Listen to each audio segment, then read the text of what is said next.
manatili kang matapat hanggang iyong kamatayan,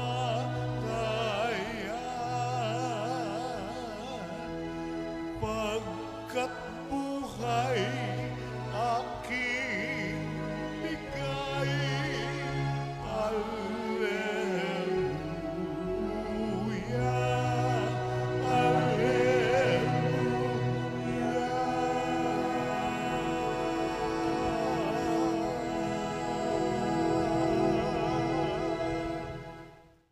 Sumainyo ang Panginoon. At sumayo rin. Ang mabuting balita ng Panginoon ayon kay San Lucas. Papuri sa iyo, Panginoon.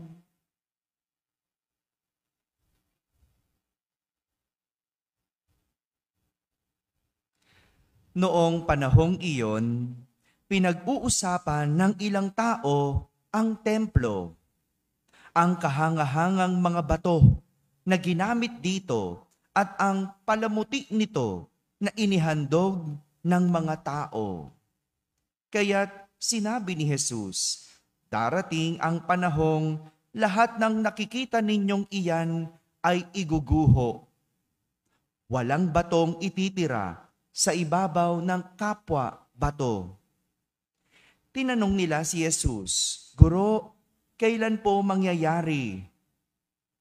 At ano ang magiging palatandaan na ito'y magaganap na? Sumagot siya, mag-ingat kayo at nang hindi mailigaw ninuman, sapagkat marami ang darating sa aking pangalan na magsasabi, Ako ang Mesiyas, at dumating na ang panahon. Huwag kayong susunod sa kanila. Huwag kayong mabagabag kung makabalita kayo ng mga digmaan at ng mga himagsikan. Dapat mangyari ang mga ito, ngunit hindi darating kara-karaka ang wakas. At sinabi pa niya, makikipagdigma ang bansa laban sa kapwa bansa at ang kaharian sa kapwa kaharian. Magkakaroon ng malalakas na lindol, magkakagutom at magkakasalot sa iba't ibang dako. May lilitaw na mga kakilakilabot na bagay at mga kagilagilalas na tanda buhat sa langit. Mga kapatid, ang mabuting balita ng Panginoon. Pinupuri ka namin, Panginoong Hesukristo. Umupo ang lahat at makinig sa homilya. Isang magandang umaga po sa inyong lahat. Magandang umaga sa mga nasa barangay, sa mga nasa tahanan na nagsisimba via online at sa lahat ng nasa abroad. Kasama kayo sa aming banal na pagdiriwang dito sa ating parokya. Ilang araw na lang matatapos na ang kalendaryo ng liturhiya ng ating simbahan. Sa linggo, sisimulan natin ang bagong kalendaryo sa panahon ng Adbyento. Kaya baka magtaka ang lahat, magpapalit ng kulay, no? Magiging violet, no? Kaya naman ang ating ebanghelyo, ang ating mga pagbasa sa araw na ito ay tumutukoy sa katapusan. Katapusan. Narinig natin sa ating ebanghelyo ang pagsasalarawan ni Jesus tungkol sa magagandang bagay, gaya ng mga nakikita sa templo. Sabi ni Jesus, ang kahangahangang mga bato na ginamit dito at ang mga palamuti na inihandog ng mga tao, isang araw iguguho. Walang batong ititira na nakapatong sa kapwa bato. Lahat ito, ayon kay Jesus, iguguho, matatapos. At hindi lang yan.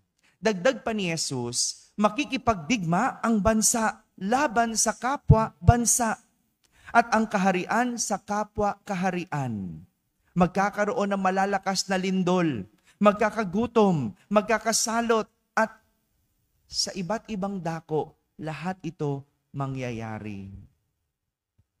Nangyayari ba ito? O di ba? Nagkakadigma ang mga bansa.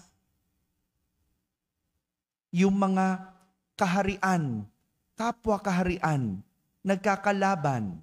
O di ba? Tingnan mo sila ngayon, naglalaban-laban na. Di ba? Dati magkakakampi yan, iisang kaharian, ngayon magkakalaban. Oh. At ganun din, magkakasalot. Naranasan natin yun. Magkakalindol. Naranasan din natin yun. At kung ano-ano pang mga delubyo. Sa pagsasalarawan nito, isa lang ang nais ipahiwatig ni Jesus. Maganda man, gaya ng pagsasalarawan sa templo, ang ganda, palamuti, may mga ginto, bato. Maganda man o pangit, delubyo, gulo, away. Ang pinapahiwatig ni Jesus, lahat ito may katapusan. Maganda o pangit, mabuti, masama. Lahat ng yan, isang araw, may katapusan. Itong kahirapang ating nararanasan, sabihin mo, may katapusan. Yung problema, pagsubok, sabihin mo, may katapusan. Lahat yan. Lahat ng ating pinagdadaanan, maganda man, pangit, may katapusan. Tignan mo, yung nararanasan natin na hirap, may katapusan. At ako, umaasa at nananalig talaga na yung mga nagpasasa, meron din katapusan. Naniniwala ba kayo doon? Oo. Ha? Sino ba makakapagsabi na ilang taon silang nagpapasasa? O, tignan mo ngayon. Natigil at pinaghahanap. No? Kaya naniniwala ko no? Ano man ang nangyayari sa atin ngayon, may katapusan. Maganda man yan. Masagana ka man ngayon, masaya ka ngayon, ano pa, tagumpay ka ngayon, ay lahat yan may katapusan. Naghihirap, may sakit, nagdurusa, lahat yan may katapusan. Ano lang sinasabi at ano lang pinapakita? Saan tayo dadalhin ng mga ito sa katapusan? Yun ang maganda. Kagaya na lang ng panaginip ni Nebuchadnezzar. Ano yun? Yung panaginip niya may ibig sabihin, may kahulugan. At gaya ng ating pinagdadaanan, gaya ng ating mga nararanasan, sa katapusan, malalaman natin ang tunay nitong kahulugan. Naalala ko po noon, lumaki ako na komportable ang buhay. No? Dahil masagana ang negosyo, maganda ang hanap buhay ng aking mga magulang, kaya masagana ang buhay, komportable. Pero isang araw, nawala ito. Natapos ito sa hindi naman namin inaasahang pagkakataon. No? May iba natapos dahil kagagawan mo. Diba? Natapos ang relasyon mo, kagagawan mo. Bakit? Nanloko ka eh. Oh. Nasira ang pamilya mo, bakit? Kagagawan mo. Ayaw mong ayusin. Bumagsak ka sa exam, kagagawan mo. Yung mga ganyan, kagagawan minsan natin. Pero may mga pangyayari na hindi naman natin inaasahan. Nalugi ang aming negosyo, bumagsak. Natapos ang kaginhawahan. Natapos ang karangyaan. Pumasok ang kahirapan. No? Hirap.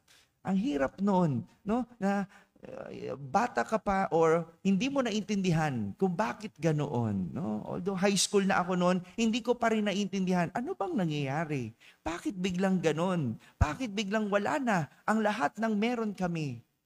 Pero sa kabila ng hirap, tuloy lang ang buhay. Laban lang. Sumunod lang, gumawa lang ng kabutihan. Gumawa lang ng tama. At natapos din ang kahirapan. Hindi man naibalik yung dati, pero natapos ang lahat. Naisip ko nga minsan, kung siguro hindi nalugi ang aming negosyo, hindi ako pare. Hindi ako kung sino ako ngayon. Bakit? Maring minana ko yung negosyo. Mga kapatid ko, walang interes. No? May kanya-kanya rin silang negosyo, may kanya-kanya rin silang mga gusto. Siguro, ganun. Kaya, ang galing-galing ng Diyos. No? Sa lahat ng ating pinagdadaanan, maganda man o pangit, mabuti man o masama, ang sinasabi, meron niyang katapusan. At ang lahat ng ito, mayroong kahulugan. Makikita natin ang kahulugan sa katapusan. Yung iba, maring nagkasakit. At pagkatapos magkasakit, napalapit sa Diyos. Yung iba, naghihirap ngayon. Naglalakad papuntang eskwelahan, pumapasok, walang baon, pero may katapusan. At lahat ng ito, makikita mo ang kahulugan, kaya pala ako nagkasakit. Kaya pala ako naghirap. Kasi ang hamon, nawa sa katapusan ng ito, madala tayo sa kabutihan. Hindi lang pwedeng naghirap ka. Sana matuto ka para sa ikabuti mo. Nung naghirap ka, matututo na ako mag-ipon. Matututo na ako magtipid. Matututo na ako magsipag pa. Natapos ang kahirapan, nadala ka sa kabutihan. Yun dapat. Natapos ang karangyaan, pero, natuto kang maging grateful. Diba? Hindi ka bitter, hindi ka masama ang loob. No? Ito yung hamon at gusto ipakita ng Diyos. Lahat ng bagay sa mundo may katapusan. Pero naway ito magdala sa atin sa kalangitan at kabutihan. Mga kapatid, pinapaalala sa atin ng Ebanghelyo, lahat, masaya man, malungkot, mabuti, masama, maganda o pangit ay may katapusan. Ang mahalaga sa katapusan ay kung ano ang ating magiging hantungan. Amen? Amen.